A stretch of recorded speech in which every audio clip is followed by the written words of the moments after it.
দোয়া হচ্ছে আল্লাহ তাআলার থেকে, বান্দা কর্তৃক আল্লাহ তাআলা থেকে সরাসরি চেয়ে নেওয়ার মাধ্যম হচ্ছে দোয়া। এ দোয়ার মাধ্যমে মানুষ আল্লাহ তাআলার নৈকট্য অর্জন করতে পারে। এ দোয়ার মাধ্যমে মানুষ আল্লাহ তাআলার সাথে সরাসরি যোগাযোগ করতে পারে। দোয়ার মাধ্যমে আল্লাহ তাআলার উপর মানুষের নির্ভরতা, আশ্বস্ততা বাড়ে। কারণ যখন একটা মানুষ মনে করবে যে আল্লাহ আমার ভাগ্যকে পরিবর্তন করতে পারবেন, আল্লাহ আমার সব কিছু করতে পারবেন, এমন একটা নির্ভরতা নিয়ে, বিশ্বস্ততা নিয়ে যখন মানুষ আল্লাহ তাআলার কাছে দোয়া করেন, তখন স্বাভাবিক আল্লাহ তাআলার প্রতি তার নির্ভরতা বেড়ে যায়। 3 নম্বর,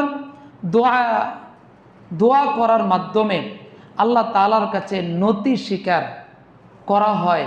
আল্লাহ তাআলা যে মনিব, আমরা হচ্ছি গোলাম। এই যে মনিবের নিকট গোলামের যে আত্মসমর্পণ, সেটা দোয়ার মাধ্যমেই একমাত্র হয়। কারণ আমি চাইতেছি আল্লাহর কাছে, গোলাম তো মনিবের কাছেই চাইবে। 4 নম্বর, দোয়ার মাধ্যমে আত্মার প্রশান্তি হয়।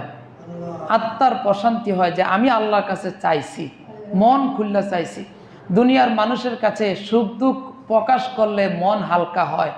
আহকামুল হাকিমিনের কাছে যদি মানুষ একাগ্রভাবে, একাগ্র চিত্রে দোয়া করে, আল্লাহ তাআলা তার মনকে আরো হালকা করে দেন। কারণ মনের সব কিছু আমি কার কাছে শেয়ার করলাম? আল্লাহ তাআলার কাছে শেয়ার করলাম। 5 নম্বর হচ্ছে, এই দোয়াটা হচ্ছে ইবাদতের একটা অংশ।